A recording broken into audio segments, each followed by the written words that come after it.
সময় চলে যাবে, সময় চলে যায় প্রকৃতির নিয়মে।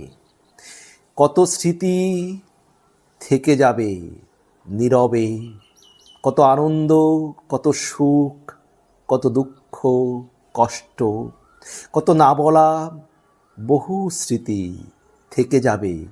জীবনের এই পথ একটু একটু করে বেয়ে যাবে প্রকৃতির নিয়মে। কত স্মৃতি থেকে যাবে, হাসি, কান্না, আনন্দ, প্রেম, ভালোবাসা, মান, অভিমান, কত লড়াই, সংগ্রাম, বহু স্মৃতি থেকে যাবে। জীবনের একটি প্রান্তে এসে যখন তাকাবে তুমি স্মৃতির দিকে, দেখবে জীবনের কি প্রাপ্তি, জীবনের কি অপ্রাপ্তি, কত দুঃখ, কত আনন্দ, কত শোধ, কত ঋণ থেকে যাবে স্মৃতি হয়ে।